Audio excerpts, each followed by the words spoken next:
All right, guys, I'm coming at you on the phone again today, so apologies for the lack of quality. But we're just here for a quick one. We've got the new Surefire XC3 light.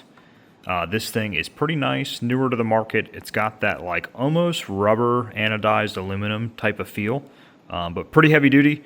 Of course, it's a TLR-7 footprint, so we've got a TLR-7X as well as a Nightstick. This is the TCM-550xl. So these are all similar as far as light output, but Surefire, as usual, is coming in hot with the Candela rating. So the Surefire were 550 lumen. The TLR-7X were 500, although the X seems hotter than the A to my experience there, so it might be a tad higher. Nightstick, 550 lumen as well.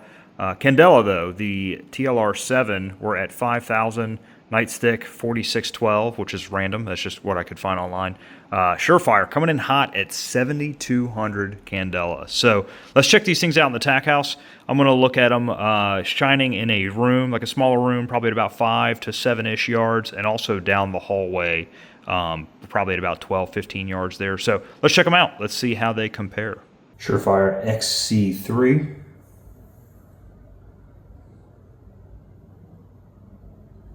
TLR-7X.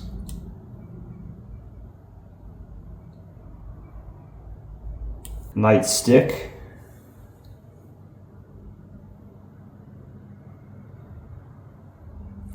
All right, guys, so looking at these lights, Surefire, I would say, is more known for the X300. Nice, durable, duty quality light. Streamlight's always been way less expensive, but sort of less rugged, or at least perceived to be less rugged in comparison there.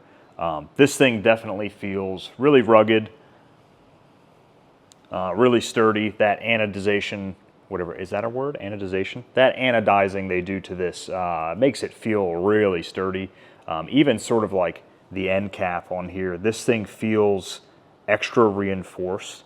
Like it can be used if it needed to be used as a tool, we'll say. So this thing, on the package, they even advertise that there is a hybrid beam. So yeah, they say hybrid beam pattern, and it's pretty evident here looking at the video. This has, I would say, the most noticeable contrast to a tight center beam and a nice big flood as well. So that's pretty nice. That's not something that you see as well with like the TLR-7. The TLR-7 has maybe a wider hotspot and then a flood that quickly tapers off. Instead of the Surefire, I would say, has tighter, smaller hotspot and a nice crisp flood that just kind of like crisply ends at the end of it there. The Nightstick we threw in there because it's the same footprint.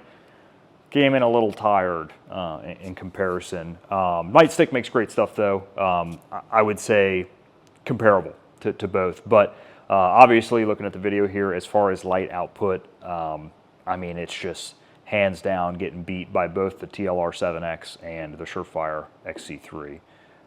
I like the hotter spot. Like I like the XC3. If we're comparing it, I mean, obviously, if it's for personal use, I'd probably move to the TLR-7HLX if that's an option. And of course, you're always worried about holster compatibility and just things that are on the market from your favorite reputable holster manufacturer there. So that always factors in a little bit. But a lot of the time, I mean, like a TLR-7 footprint on something for a holster is pretty ubiquitous. So you shouldn't have a problem, if you have a good gun at least, finding a holster for that gun with that light combination there.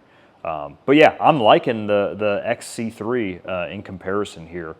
Looking at the hallway view instead of just in the room, you can see where that tight beam really shines. So the flood is lighting up the whole hallway, even if you have that, even with that little bit of ambient light that's coming in from the side.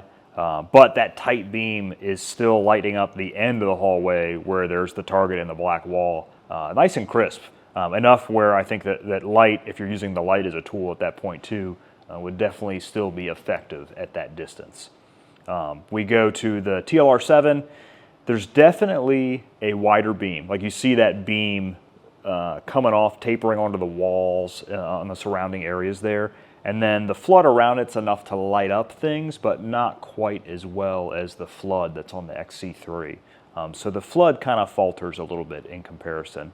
And then of course, the last one I did on that for the hallway was the Nightstick, and man, it just kind of doesn't do it very well there. I'm not quite sure what to say, but it falters in comparison to the other two.